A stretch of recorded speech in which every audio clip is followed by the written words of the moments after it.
Buenas noches, Gustavo. Fábrega estuvo 2 horas ayer con Axel Kicillof. Hoy Axel Kicillof, el ministro de Economía, estuvo desde las 10 de la mañana en la Quinta de Olivos hasta las 3 de la tarde. Luego regresó a reunir a su equipo económico y volvió para Olivos con los nombres de los directores del Banco Central, que son los que ahora presumiblemente van a renunciar, por lo menos. No, porque al menos 2 directores se van también con Fábrega, ¿no? Así es, los 2 que responden a Fábrega presentaron su renuncia hoy, todavía no está aceptada.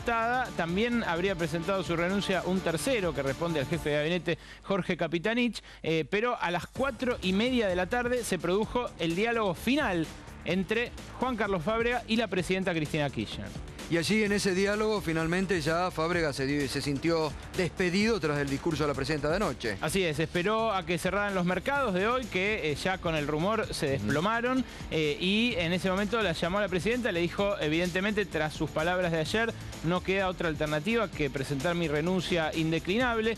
Cristina, según las fuentes que consultamos, le dijo que no se refería a él, que se refería al Banco Central, pero el mensaje ya había sido lo suficientemente contundente, así que Fábrega se vuelve a Tupungato, a su Mendoza natal, donde tiene una chacra y un viñedo, y va a disfrutar de lo que él venía diciendo, voy a hacer al irme del Banco Central: la jubilación, la familia, los afectos. Bueno, llega Alejandro Banoli, hasta ahora titular de la Comisión Nacional de Valores, que, por esas cosas del destino, en el año 88, a poco de haberse recibido en la Universidad de Ciencias Económicas de la UBA, el primer cargo que tuvo por concurso fue justamente en el Banco Central de la República Argentina. Vamos a ver el perfil del nuevo titular del Banco Central y lo que implica, el porqué de la designación de Alejandro Banoli al frente del Banco Central. Es un licenciado en Economía de la UBA.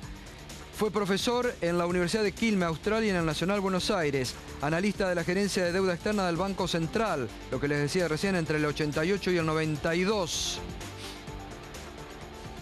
Coordinador de la Oficina Nacional de Crédito Público entre el 97 y el 2000. Asesor de la presidencia de la Comisión Nacional de Valores entre el 2000 y el 2002.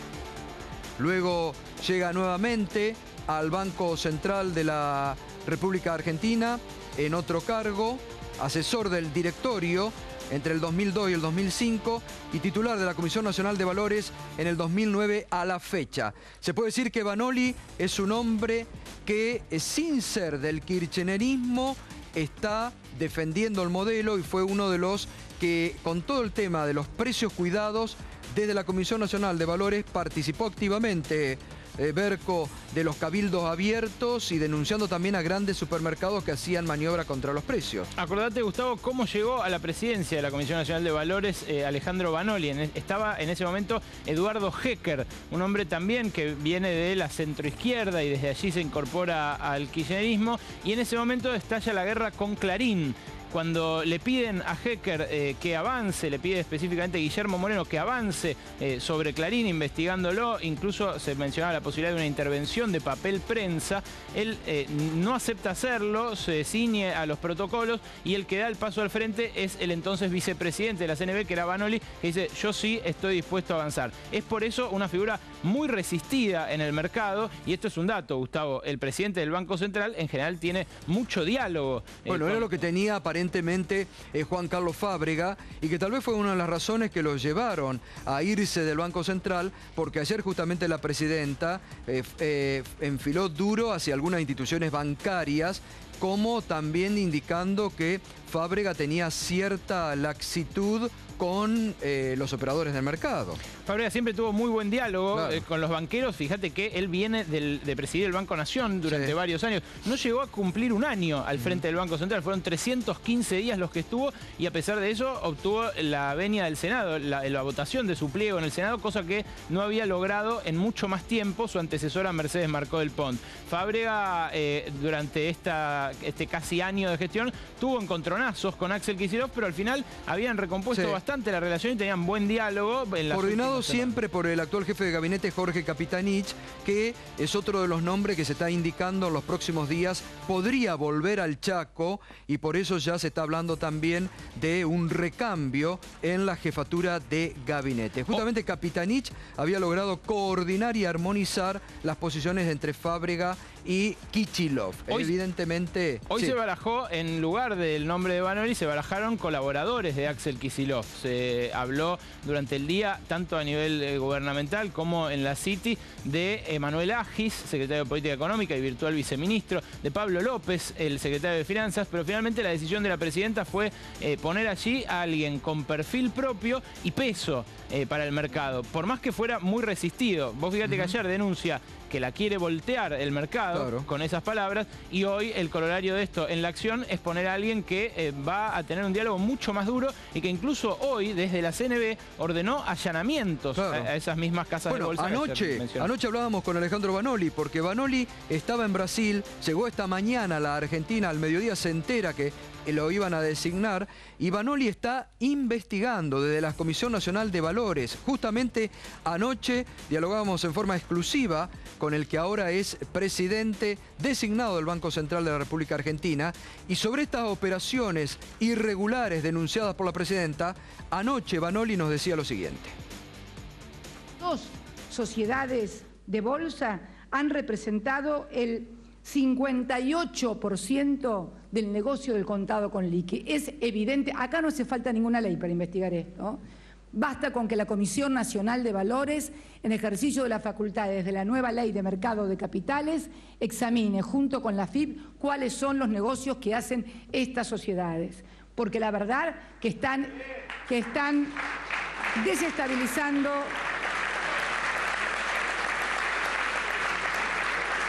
y los bancos, los otros 10.000 millones de dólares del contado con liqui lo hicieron el Mariva, 33%, Macro, 11% y Patagonia, 10%. O sea, 3 bancos explican el 54% del contado con liqui en la República Argentina. Vanoli, duro discurso de la presidenta, habló de investigaciones que ustedes están realizando en el marco de la ley frente a grupos especulativos que los nombró. Dio 3 bancos e instituciones financieras de la Argentina. Bueno, sí, es así. Nosotros estamos investigando, estamos haciendo una investigación muy profunda sobre cuáles son los agentes, los inversores, y bueno, vamos a tomar medidas muy rápido.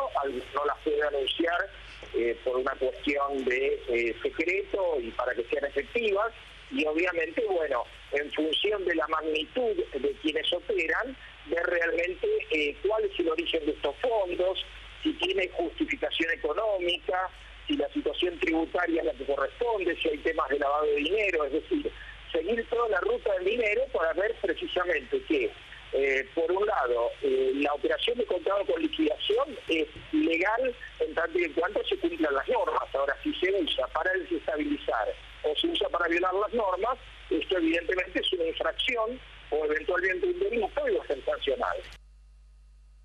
Ese Berco es el kit de la cuestión. Esto que anoche dialogábamos en forma exclusiva con Alejandro Vanoli, indicando que estaba investigando desde la Comisión Nacional de Valores a distintas entidades financieras y bancos por los movimientos en torno al contado con liquid.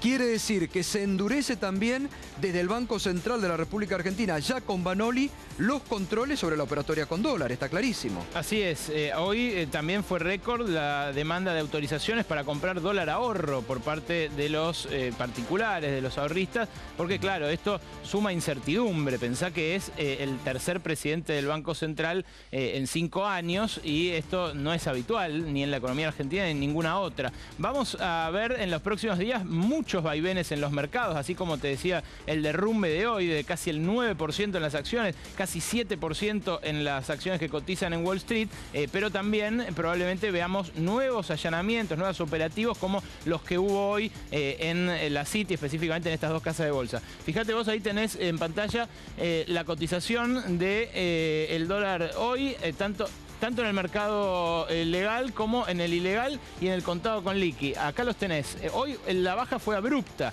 Como te decía, hubo un derrumbe de los bonos, un derrumbe brutal de los bonos y de las acciones, y esto hizo que cayera el contado con liqui a 14,36. Según el bono que se utilizara para hacer el arbitraje, en algunos casos se llegó incluso a pagar 14. Mientras que el paralelo bajó levemente también, fíjate, del pico que había alcanzado de casi 16 pesos a 15,60, y el oficial se mantuvo en un 8,47 con una leve suba respecto de ayer.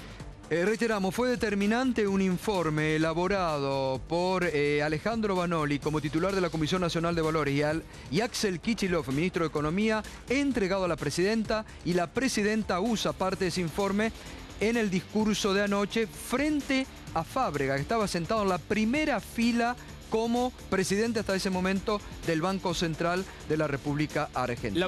La opción por Vanoli en parte implica un avance indiscutible, indudable de Kicillof en cuanto a poder en el gabinete. Pero no es un hombre de él. Pero no es un hombre de él. Y eso es un dato importante también, porque si hubiesen nombrado a un colaborador directo de Kicillof, la exposición habría sido mayor todavía. Y el hecho de que sea un hombre con perfil propio, ahí lo tenés a... Ahí estaba Fábrega anoche, mientras la presidenta daba el duro discurso y denunciaba al Banco Central, porque atención con este dato también. La línea, así como sabemos que ya se fue Fábrega, que se van 2 directores, vos decís un tercero, atención porque la línea media y técnica del Banco Central de la República Argentina está en observación. Podemos decir está en terapia después de las denuncias de anoche de la presidenta. Hay una observación con lupa sobre una línea técnica media, porque están tratando de determinar quién filtra desde el Banco Central información precisa. Sería equivocado pensar que es solo Fábrega el Banco Central. Fíjate, Gato, que hasta hace un mes había un arbolito adentro de Reconquista 266. Un arbolito vendiendo dólar blue adentro del Banco Central. Bueno, enseguida vamos a estar con un audio del fiscal Gonela, que hoy dio un dato tremendo. Se detectaron que había policías de la Federal custodiando cuevas ilegales. Enseguida vamos a pasar, porque además hay un dato que hoy dio el fiscal Gonela sobre investigaciones que están realizando por la corrida bancaria de enero. Está el diputado nacional Edgardo de Petri, está el economista y colega Mariano Kestelbom, y está el titular de Carvap, Horacio Salaberry, porque también la presidenta anoche apuntó sobre sectores del campo que buscan derrocar. ¿Buscan derrocar a la presidenta, Edgardo? Bueno, yo creo que hace tiempo que vienen insistiendo con generar acciones de desestabilización, golpes de mercado, fundamentalmente. Está claro que quien se sienta sobre 27 millones de toneladas de soja porque especula con el precio pensando que va a tener mayor rentabilidad, y al mismo tiempo especulan políticamente para que el gobierno no se haga de dólares necesarios para la economía. Bueno, están pensando más en sus intereses de grupo y de sector, y presionan para generar esta sensación de descontrol, de desgobierno, de caos, digamos, ¿no? Cuando se presiona sobre el dólar ilegal, ¿no? Llevando el dólar ilegal a 17, 18, 19 pesos, que la intención es forzar una clara devaluación del gobierno de manera de licuar salarios. Cuando se está presionando sobre precios, no respetándose los acuerdos de precios y precios cuidados, intentan de todas formas eludir la posibilidad de acordar en los productos básicos de la canasta familiar. Bueno, se está presionando fuertemente en un contexto internacional, inclusive complejo para la Argentina. ¿Y los sectores financieros que anoche la presidenta marcó en algunos, están también buscando presionar al gobierno? Por supuesto que la denuncia muy clara que hizo la presidenta sobre bancos está en esta estrategia de presión, de golpes y aprietes de mercado que intenta debilitarlo al gobierno en una definición. O sea, acá la puja es con el poder económico, con los buitres y con los fondos, que no es que quieren que le paguemos la demanda judicial que nos hacen. Quieren voltear la reestructuración de deuda. Quieren que la Argentina vuelva a endeudarse en 200.000, 300.000, 400.000 millones de dólares. Ese es el objetivo. Con los buitres, que tiene un aliento muy fuerte de la Corte Suprema de los Estados Unidos y las últimas declaraciones de la embajada, estas recomendaciones que le hacen a los ciudadanos estadounidenses, están indicándonos claramente una ofensiva muy fuerte para debilitar el gobierno y para desgastar el gobierno. Está también esta noche Graciela Romer con nosotros y enseguida también vamos a estar hablando, porque Graciela Romer, y le vamos a consultar a ella sobre la imagen que los argentinos tienen de Estados Unidos, y en este momento precisamente, porque también, lo acaba de decir De Petri, pero anoche la presidenta enfocó mucho las críticas y el duro discurso hacia Estados Unidos. Así que también enseguida vamos a hablar con Graciela Romer, y que también nos está trayendo últimos datos de imagen de la presidenta Cristina Kirchner y de las acciones del gobierno. No, le quería preguntar a De Petri si no les alcanzó a los bancos con lo que ganaron el año pasado, que fue mucho más de lo que ganaron todos los sectores de la economía, y en 10.000 millones de pesos más en enero por la devaluación. Digo, no es que no en todos los planos se da esa disputa con el poder económico y específicamente con el financiero, sino que en muchos casos hay una relación de bastante conveniencia. Sí, pero no solo ganaron los bancos en Argentina, los sectores exportadores ganaron todos. Y acá hay una puja muy fuerte, precisamente porque ¿quién se apropia de la rentabilidad del modelo? Pero ya ganaron. Pero los sectores financieros o los sectores exportadores, sean del campo o de la industria, su única lógica es la rentabilidad. No piensan en los intereses colectivos, no piensan en que el Estado tenga recursos para subsidiar y fomentar el desarrollo de puestos de trabajo, no piensan en repartir los ingresos de manera equitativa. Más bien, su única lógica es el mercado, y por eso defienden las teorías neoliberales y del mercado y cuestionan al Estado. Lo cuestionan en su capacidad de tratar de construir un país, una sociedad que estén todos integrados, no solamente los sectores que han ganado, sino los trabajadores, los sectores pequeños y medianos, tanto del campo como de la industria. Horacio Salaverry, ¿y hay sectores del campo, como denunció la presidenta, que están buscando erosionar al gobierno o derrocarlo directamente? No, de ninguna manera. No, por lo menos sectores que representamos a través de Carral, de ninguna manera están pensando en voltear un gobierno. Somos totalmente consultaciones con el sistema democrático hace años, y pensar que un productor esté pensando en voltear un gobierno, el productor está pensando en producir. Eso está lejos de la realidad. Pero dice, no sé quién anoche la presidenta decía, se sentaron sobre los hilos bolsa y están Yo creo que hay que separar dos cuestiones. Cuando hablan, y el diputado que entiendo que se refiere a ellos, por un concepto básico, cuando habla de exportadores, no somos nosotros los exportadores como tal. Los exportadores sí se han sentado muchas veces con el gobierno y han liquidado anticipados dólares de retenciones. No somos nosotros los que estamos ahí. El sector productor está preocupado por tener que financiar nuevamente una campaña de siembra, lo cual muchas veces hasta se entienden mal las cuestiones, hablando de que estamos esperando inclusive un golpe de mercado, una devaluación, que nosotros estamos fomentando determinadas cuestiones. Fomentar a través de 50.000 personas que producen soja, pensar que esto puede de alguna manera llevar una coherencia, que 50.000 productores están confratulados, complotados para poder hacer un golpe de mercado. Nosotros manejamos bancos, no manejamos financiera, manejamos un sector productivo nada más. De hecho, le digo más, una devaluación en este sentido nos acarrearía a nosotros en este momento un crecimiento de todos los insumos agropecuarios, que la mayoría son importados. La variable de ajuste nuestro sería mejor una baja de retenciones y no una devaluación. Entonces, lo que piensa que estamos en este sentido se equivocan o no conocen la realidad de cómo se maneja la economía argentina. Mariano Kestenboim, ¿y cómo estás viendo vos esta renuncia de Fábrega, la salida de él de la presidencia del Banco Central, la llegada de Vanoli? ¿Cómo lo estás analizando? No, evidentemente, Argentina tiene claros problemas macroeconómicos por el proceso inflacionario, por la brecha cambiaria. Hay disputas de poder, hay un gobierno que busca intervenir en la economía con un proceso donde los costos internos han crecido fuertemente y tratando de actualizar, de poner en vigor, en vigencia, la ley de abastecimiento. Entonces, en ese contexto, me parece que hay mucho nerviosismo y hay que medir los problemas que tiene la economía argentina en su medida justa, no exagerarlos. Me parece que, por ejemplo, la semana pasada había salido un informe en el diario El Cronista que decía que se iban a tener que liquidar, se iban a tener que pagar las importaciones al tipo de cambio del contado con liqui. Entonces, esto significaba una devaluación del 73%.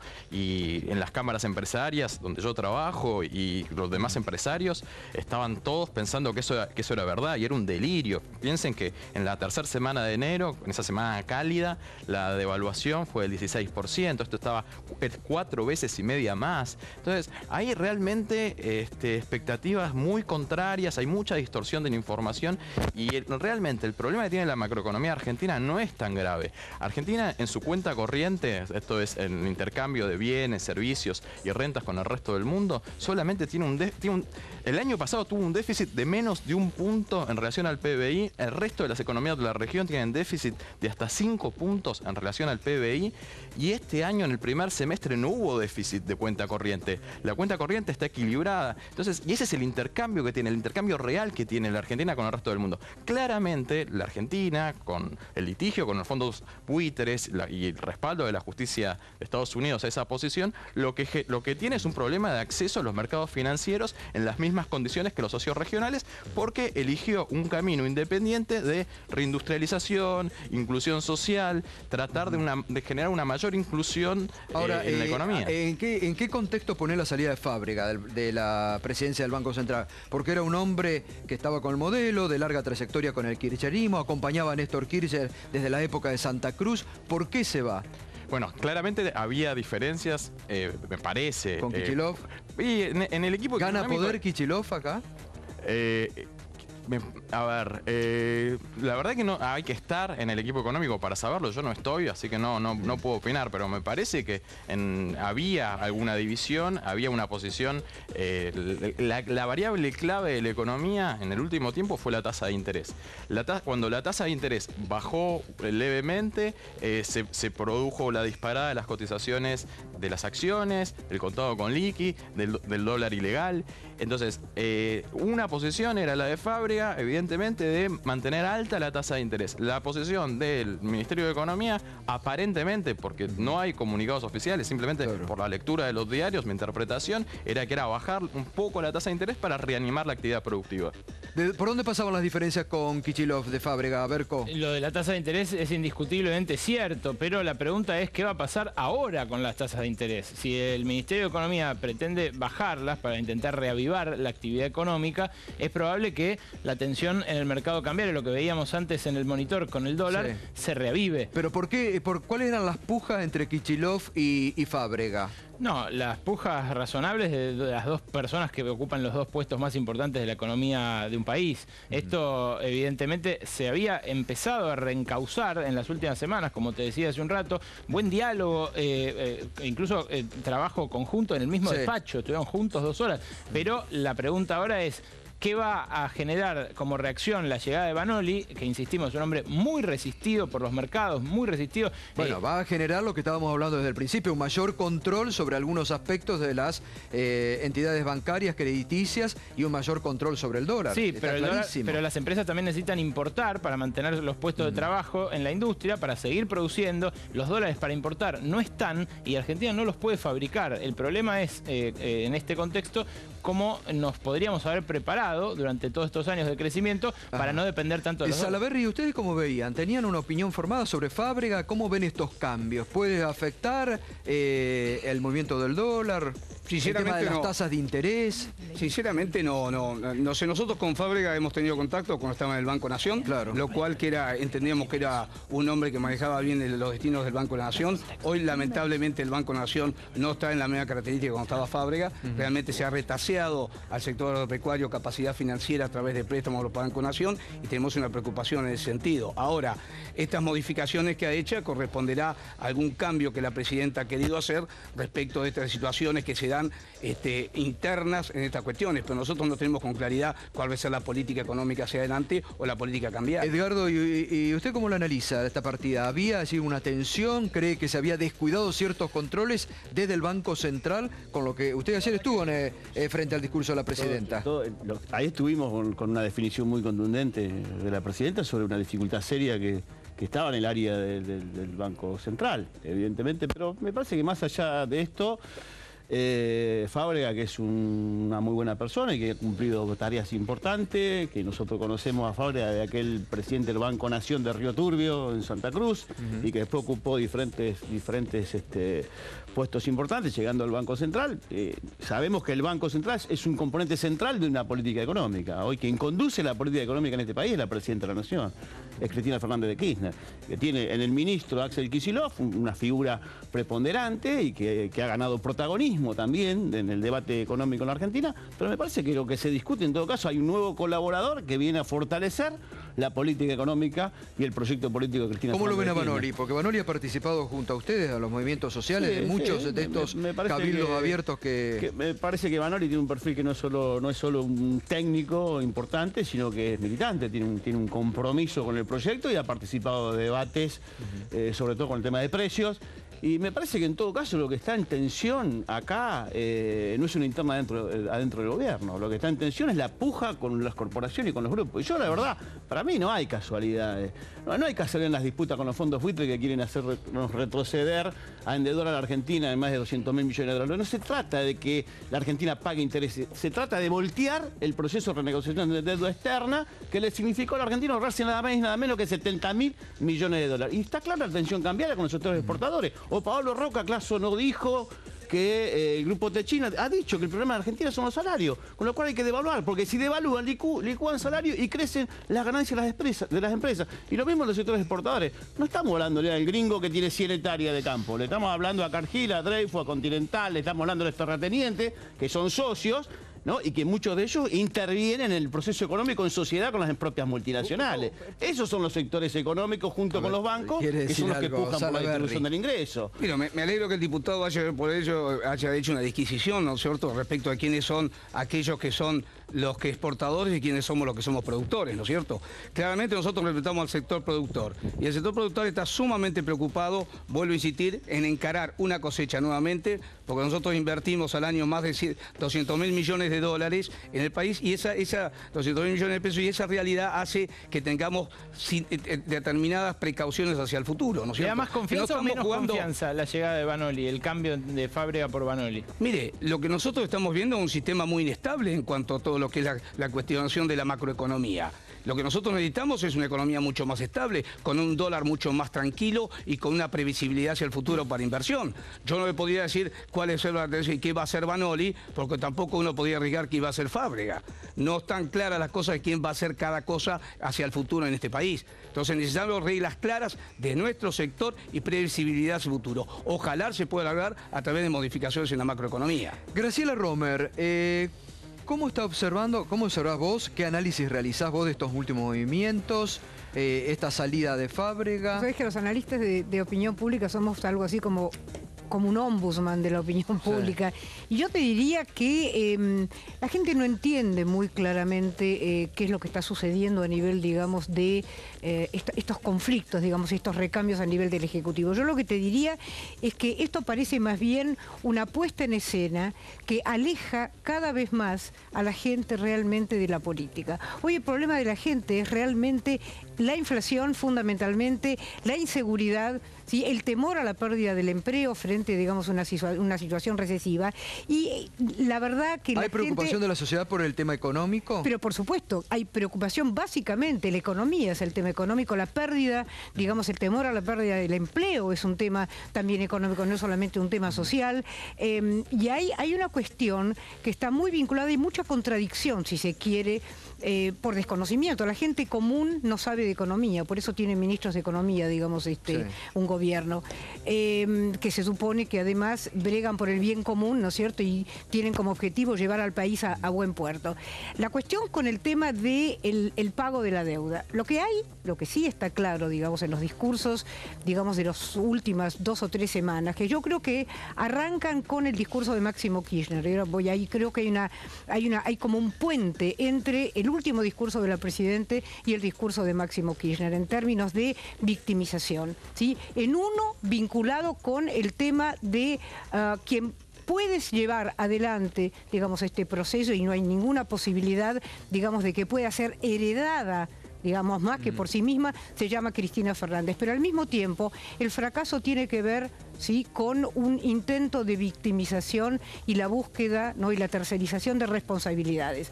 Ayer la presidenta en su discurso alcanzó a plantear casi, ¿no es cierto?, la sospecha de magnicidio. No es un tema menor, no es un tema menor. Bueno, dijo directamente, si me pasa algo, no miren a Oriente, miren al norte. Digo, estuvo muy enfocada hacia Estados Unidos. Exactamente, ¿no? Y hace algún tiempo nosotros hicimos, no hace mucho, hicimos una encuesta nacional, que además también fue confirmada por otras encuestas de colegas. Cuando se le pregunta a la gente si cree que hay que arreglar o no arreglar con los holdouts, aún sin entender demasiado de economía, mayoritariamente más del 60% de la población sostenía de que efectivamente había que buscar un camino de arreglo, digamos, con los holdouts. Esto es lo que plantea básicamente la opinión. ¿Y por qué? Porque de alguna manera... Dice que no con la cabeza bueno, de No, yo digo, yo que soy diputado nacional no me atrevo a hablar de la gente, ¿no? Como si fuera la gente. La gente, no, hablemos nosotros, digamos nosotros qué pensamos. La gente, alguno está de acuerdo, otro no está de acuerdo, mañana puede estar de acuerdo con nosotros. Entonces, a mí me parece que usar a la gente, sobre todo con una encuesta de 1.500, 2.000 o 3.000 personas, y eso es lo que opina la gente, no, lo que opinamos nosotros. Diputado, y la verdad, nosotros no nos victimizamos, ¿eh?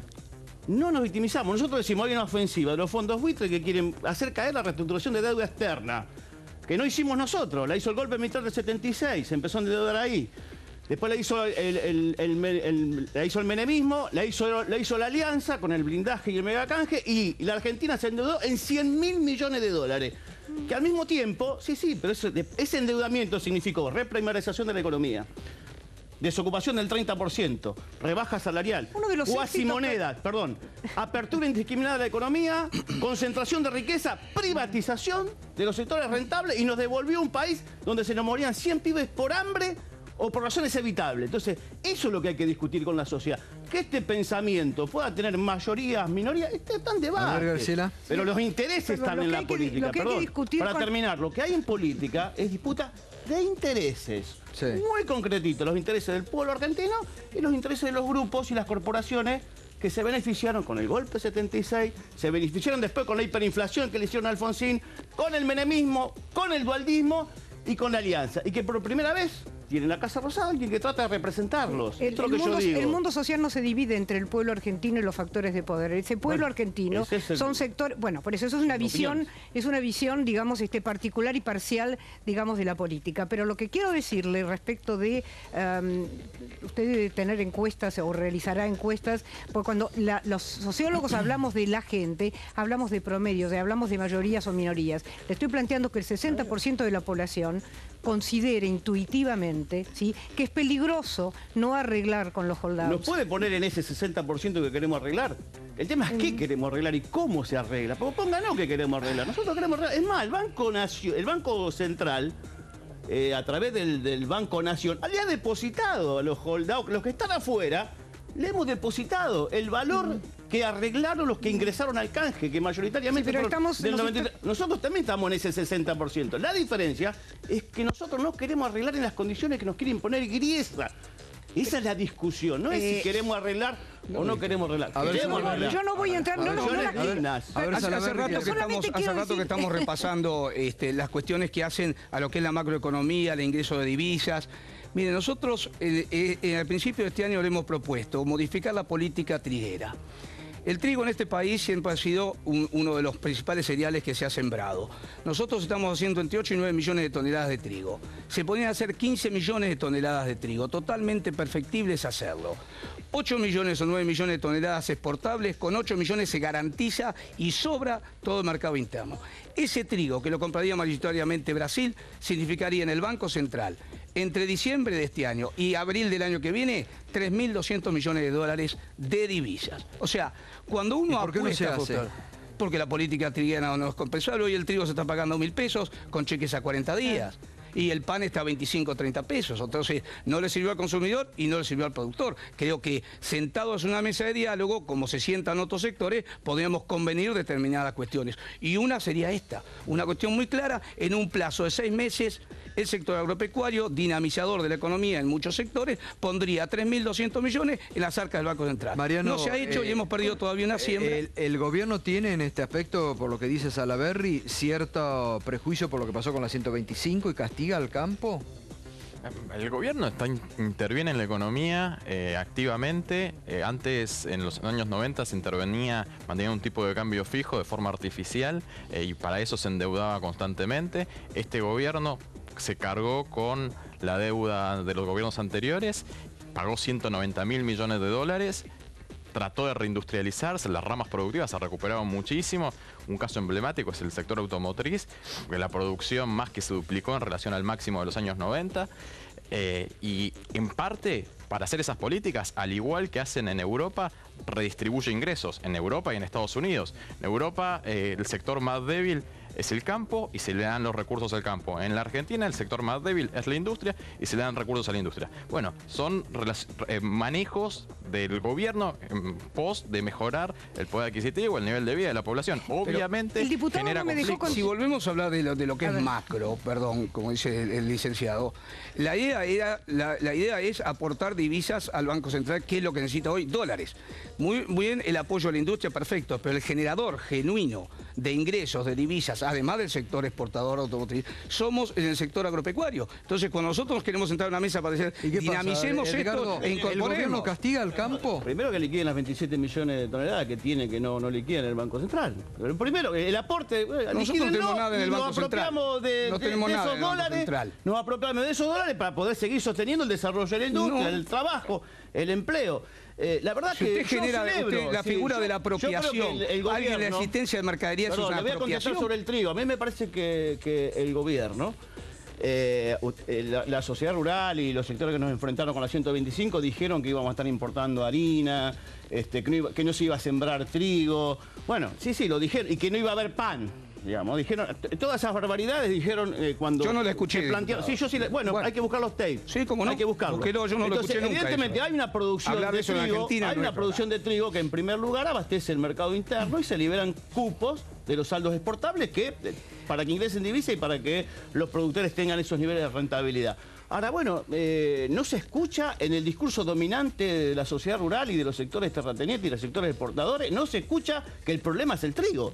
Más bien se escucha que le bajemos las retenciones a la soja, se explican que sigamos financiando para garantizar la rentabilidad en la salida exportadora, siguen presionando parados sobre los 27 millones de toneladas que no quieren liquidar en el Banco Central porque están especulando con que haya una devaluación de la moneda nacional. Yo invito a... La liquidación, diputado, la liquidación no la hacemos nosotros. Invito a Carbab. La liquidación no la hacemos nosotros, diputado, la liquidación la hace el sector exportador. Invito a Carbab a que todas las propuestas sobre trigo, sobre maíz, esto, no es así. sobre girasol, sobre alimentos... Girasol, pero por supuesto la papa, se ha dejado de sembrar el girasol. La zanahoria, el tomate. Invito a que pero vaya a ver la economía regional y va a ver cómo está. Invito a que discutamos con mucho gusto. Y que trabajemos y le digamos al ministro de Agricultura determinada iniciativa. Si la idea es dialogar, es el único sector que no puede dialogar. La discusión del sector exportador no pasa por la preocupación por el trigo. Yo hablo del sector productor. Pasa fundamentalmente por la devaluación de la moneda porque le bajemos la retención a la soja. Y usted lo dijo en su primera intervención. Sí, señor. Lo que ustedes quieren es que le bajemos la retención a la soja. ¿Y cuál es el problema? Usted dice que es lo que quiere seguro.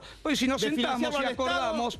Para que nosotros no podamos sostener las construcciones sociales. No tengo voluntad de financiar a nadie. El sector tiene ingresos y gastos. Debe rever la política de gasto, no es un problema nuestro. No, claro, usted la hace simple. El gasto está direccionado a los sectores populares. Usted habla de apropiación. El gasto está agropecuario, está toda la vida.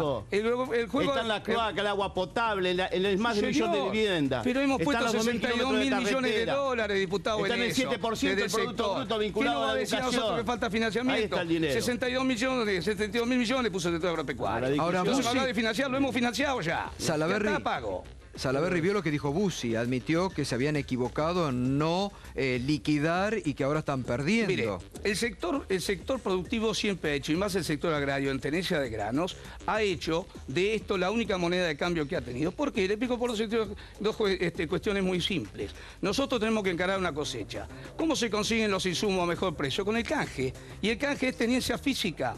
Entonces, de un proceso natural, que es canjear la mercadería que uno tiene disponible por los insumos, se va a dar ahora en la siembra, así que va a acelerar la liquidación de divisa.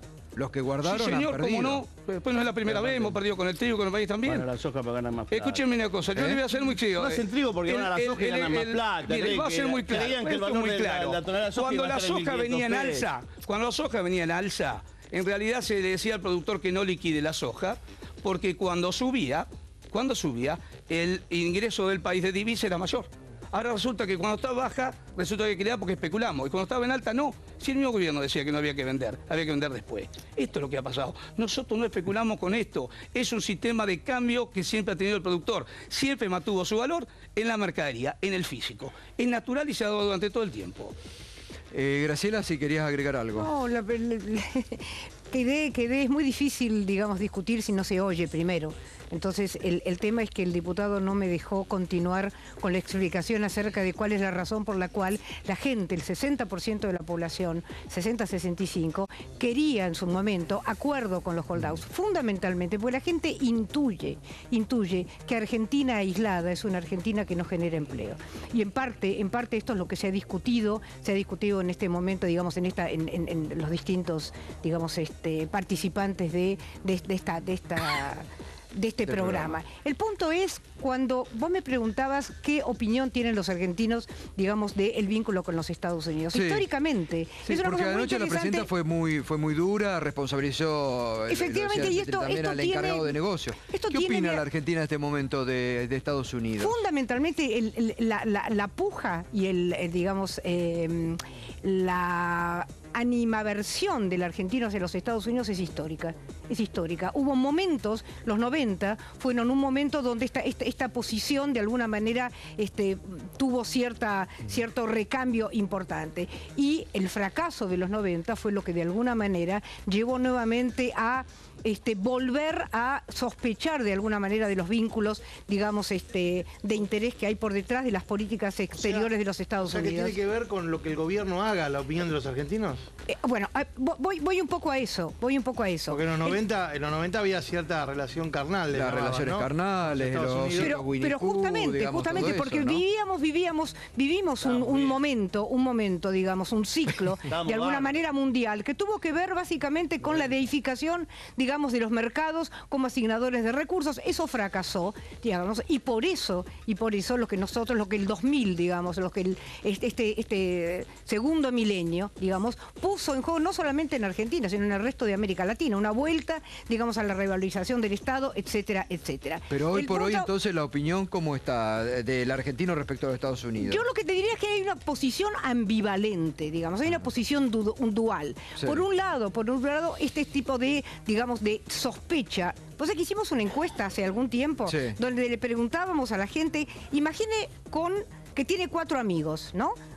¿Con cuál elegiría como socio para tener un negocio? Entonces era un argentino, un suizo, un español y un norteamericano, ¿sí? ¿Dónde aparecía? Primero aparecían los argentinos. Segundo, un suizo. Tercero, un español. Y por último, el norteamericano. Es decir, que por último elegirían a un norteamericano como socio argentino. Sin embargo, intuitivamente, también el argentino se ríe. ¿Por qué te reí, Berkovich? Porque el norteamericano es el que tiene los dólares ahora, que es lo que necesitamos. Fíjate qué interesante. Pero hay otra opinión, aparentemente. Sí, yo habría elegido distinto. Lo que me parece interesante es que intuitivamente el argentino medio sabe por dónde pasa la salida, y pasa fundamentalmente por acceder a los mercados internacionales, ¿sí? Por hacer ciertos deberes, porque cuando el diputado de Petri planteaba el tema, el que de alguna manera fijó y firmó, ¿no es cierto?, el memorándum de entendimiento para el acuerdo, digamos, de la reestructuración de deuda, fue el gobierno de Néstor Kirchner. Acá de lo que se trata es cumplir de alguna manera con ciertas condiciones, digamos, legales, ¿sí?, que fueron firmadas oportunamente. Igual, Graciela, Este es el punto. le puedo consultar, porque usted hablaba recién de un porcentaje de entre 60 y 65% de la población argentina, de acuerdo a los registros que usted logró. Que tienen colegas, no solamente es el mío, digamos, que estarían a favor del acuerdo con los hold-out, supuestamente. Buscar caminos para solucionar el tema de los holdouts, exactamente. Porque antes yo entendí mal, usted dijo que en la mayoría de los argentinos no entendemos demasiado de economía. ¿A quién le estamos preguntando sobre algo que pareciera ser una discusión que por lo menos a mí me excede, y creo que un montón de los que nos están viendo? Por eso dije, la primera cosa que dije es sin saber de economía, por eso por eso existen, digo, si se delega responsabilidades en un ministro de Economía, pero intuitivamente la gente siente que no estamos, o que la Argentina no está hoy, digamos, encaminada por el rumbo económico correcto, porque este es el otro punto. Cuando se le pregunta a la gente cuáles son los principales problemas del país, además de la inseguridad, la inflación, el desempleo, habla del rumbo económico general. El supermercado, el precio de la góndola, me parece que me preocupa, a mí por lo menos como ciudadano. No solamente el precio de la góndola, sino básicamente el temor a la pérdida del empleo. Este es otro tema. El poder adquisitivo, digamos, del salario. Esto es lo que le importa a los argentinos, además de la seguridad. Estoy totalmente de acuerdo con las preocupaciones. El tema acá no es hacer un diagnóstico de la situación solamente, sino cuáles son las herramientas que tenemos. Nosotros queremos arreglar, insisto, queremos arreglar con los holdados. De hecho, le hemos depositado los que quedaron afuera. Ahora ingresó el 94% de manera voluntaria el canje y la Argentina se ahorró 70.000 millones de dólares y eso fue lo que volcó en el mercado interno. Estamos diciendo queremos pagarle, pero en las condiciones sustentables, legales y socialmente aceptables y políticamente que lo podamos desarrollar. Digamos, no está la discusión que no queremos arreglar. Ahora, los que no quieren arreglar son ellos. Los que quieren portear la renegociación de deuda para volver a endeudarla a la Argentina son no solamente los fondos buitres. Son los sectores financieros que lucran con el endeudamiento de la Argentina. Esto es lo que no aparece. Y ya, pero yo me niego a decir que el 60% de la sociedad. El problema no son solamente los... No, diga las 1.200 encuestas que usted hizo, yo estoy de acuerdo. Ahora, ¿cómo el 60% de la sociedad? ¿Qué? ¿Le preguntaron a 24 millones de argentinos? Por favor. ¿Por qué no le preguntan? Pongamos las cosas en su lugar. ¿Que hay dificultades? Por supuesto que hay dificultades. Petri, ¿por qué no le preguntan? Si el problema ya nos está enfrentando... ¿Cómo que no le preguntamos? A una crisis nosotros caminamos la calle también, ¿eh? No vivimos pero caminamos la calle. ¿No pensaron en hacer un referéndum sobre la deuda? Claro, porque lo que está planteando es... Pero acá el problema no es lo que estamos planteando es que nosotros no vamos a endeudar a la Argentina en 20.000 millones de dólares como nos dijo Pola. Pola le dijo a Kicillof, ustedes firmen. No tenemos dinero. El Banco Central tiene 28.000 millones de dólares. No puede poner 20.000 a pagarle a los holdout. Y le dijo, no se haga problema. Usted firme, nosotros le conseguimos el dinero. Pero la punta del iceberg... No es así los intereses que se disputan. La representación soberana del pueblo, Cristina, está ejerciendo un derecho. Dígame si estoy equivocado o no. El problema... Pero usted me está planteando una cosa que la gente... Hay gente que está de acuerdo y hay gente que no está de acuerdo. ¿Qué quiere que le diga? Va a votar dentro de 2 años. Edgardo, a ver que te quieres hacer una consulta. La pregunta es la siguiente. Mi impresión es que el tema de los holdouts es solamente la punta del iceberg de un problema más serio que tiene que ver con la inaccesibilidad de Argentina a los mercados internacionales. Este es el problema. El problema no es pagar o no pagar. El problema es cómo se generan condiciones. Graciela, ¿te puedo hacer una pregunta? Sí, claro. Bueno, la Argentina, nosotros le pagamos al Club de París.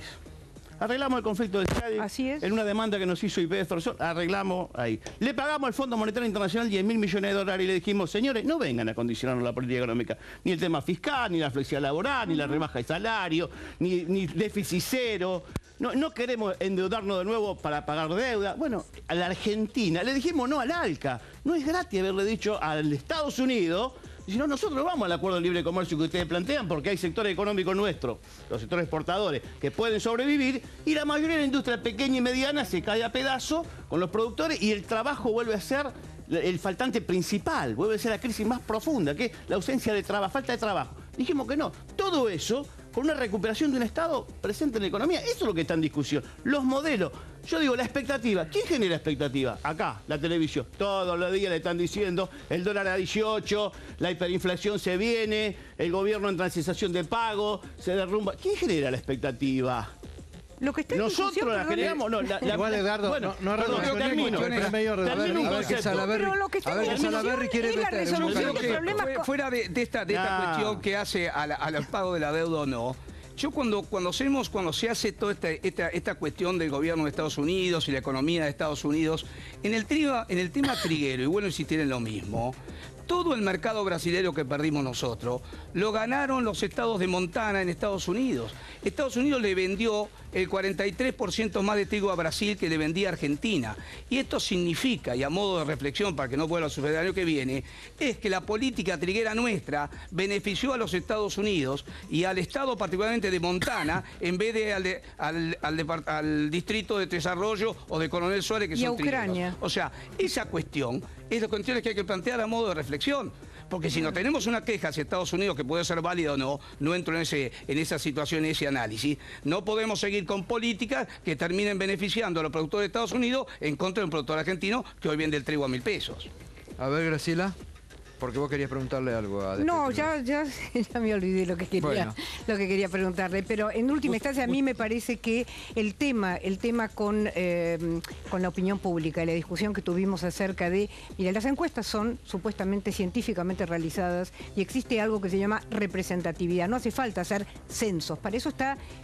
¿Cómo está la imagen de Cristina hoy, Graciela? A ver, este es un dato, mira, fíjate, es muy interesante. A ver si le gusta a De Petri o no. Hoy no, le va a gustar, porque la imagen de Cristina está disociada de la imagen de la gestión de gobierno. Hay una muy fuerte crítica sobre las políticas de gobierno, ¿sí? Hay cuestionamientos al rumbo de la economía, hay preocupación cierta y demandas de cambio en lo que hace a la política, digamos, inflacionaria, a la generación de empleo, etcétera, etcétera, a la de seguridad, ni hablar. Sin embargo, la imagen de Cristina se mantiene en niveles, yo diría, bastante aceptables, entre el 38 y el 40%. Entonces uno se pregunta por qué. Porque normalmente hay cierta relación entre, digamos, la imagen personal, sobre todo en un gobierno, digamos, donde las decisiones, digamos, están seriamente concentradas en la figura presidencial. Es decir, tiene 40% de imagen positiva. Aproximadamente, entre 38 y 40. Pero entonces la pregunta que hay que hacer es... ¿Y no el gobierno? En absoluto. Y no solamente eso, sino que además los candidatos oficialistas tienen serios problemas, digamos, para superar el techo de intención de voto, digamos, que tienen hasta el momento. Serios problemas. Es más, por eso hablaba hace un momento acerca de el metamensaje que de alguna manera el discurso de Máximo Kirchner dio, ¿no es cierto?, la semana pasada. ¿Cuál es ese metamensaje? Cuando planteaba fundamentalmente, ¿sí?, quieren pelear, peleen contra Cristina, porque Cristina es la única. Ese mensaje decía, la única que puede ganar es Cristina. Pero como Cristina no puede presentarse, ¿sí?, hay ahí una anticipación de posible derrota. Es casi como la profecía que se autocumple, digamos, ¿no?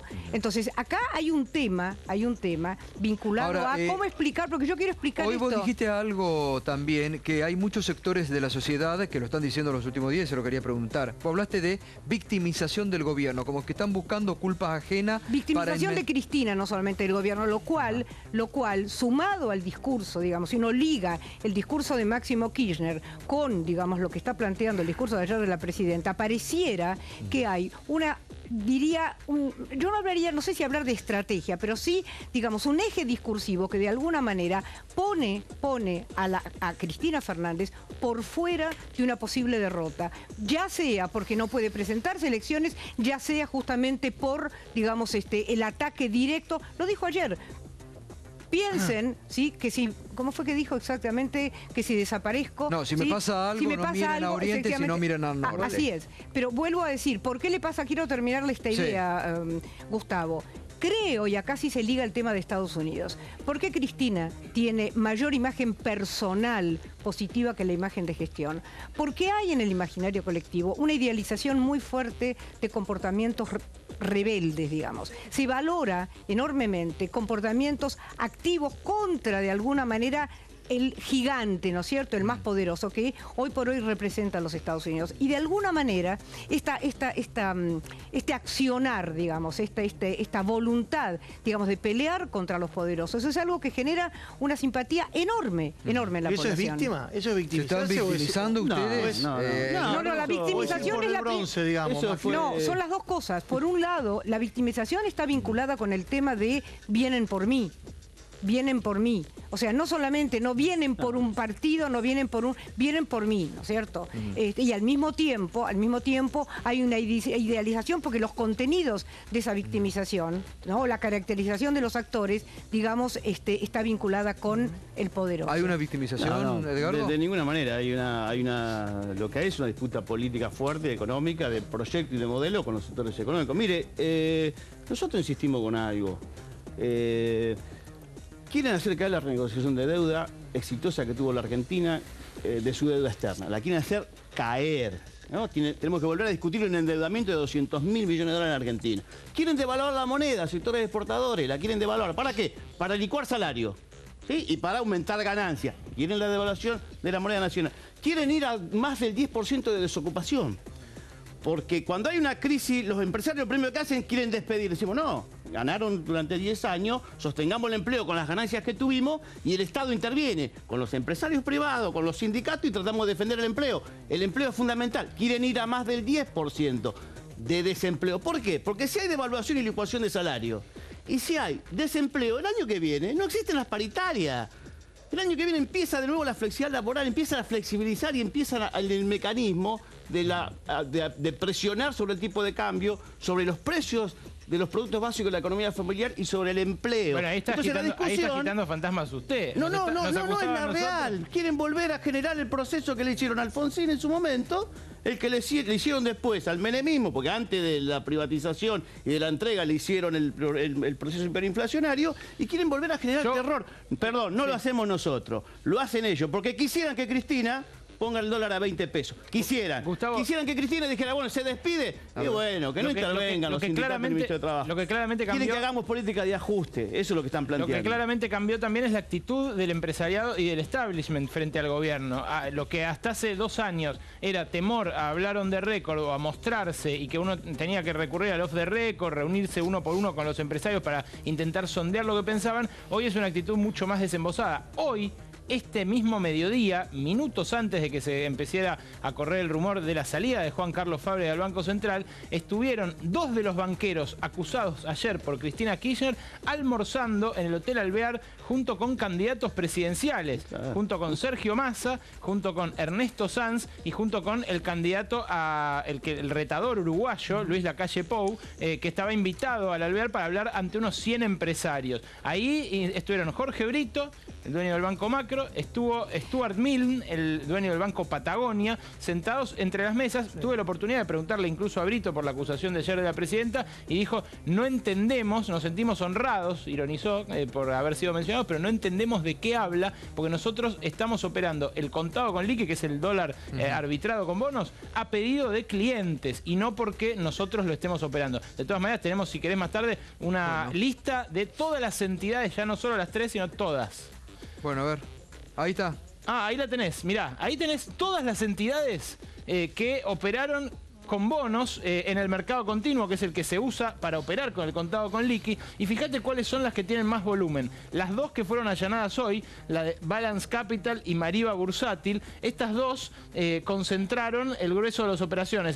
Veamos acá, en el semestre concentraron el 21,3% y el 13,49%. Pero fíjate acá, las casas de bolsa más grandes, Alaria, Ledesma y Puente, no figuran entre las que más operaron en este mercado, paradójicamente, porque suelen ser las que más acciones y bonos mueven. Esto no quiere decir que ellos estén especulando o atentando contra el país. Bueno, vamos a ver, va a haber, anoche lo adelantó Vanoli y hoy va a ser, mañana se reúne con la presidenta, la información que tenemos, va a asumir en las próximas horas. Hay una investigación y hay una investigación judicial en curso también que ha dado el fiscal Gonella sobre estos movimientos. También esperemos que si hay algo, la justicia rápidamente, no dentro de 2 años, Gustavo, sino rápidamente se reconocerá. ¿Puede afectar a los funcionarios que fueron, por ejemplo, hoy desplazados? ¿Afectarlos qué? ¿Penalmente? Judicialmente. No, bueno, tal vez alguna convocatoria puede haber. Si hay una se encuentra algo ilegal, sí, pero esto es una operación legal. Claro, la del contado con liqui es una operación legal y que yo, a diferencia de lo que decía Mariano hace un rato, creo que venía ayudando a que algunas empresas se hagan de productos importados que necesitan para trabajar. Bueno, gracias Salaberry, muy amable. Gracias Edgardo de Petri como siempre, gracias Mariano, gracias Graciela Romer por todas las explicaciones que nos has dado.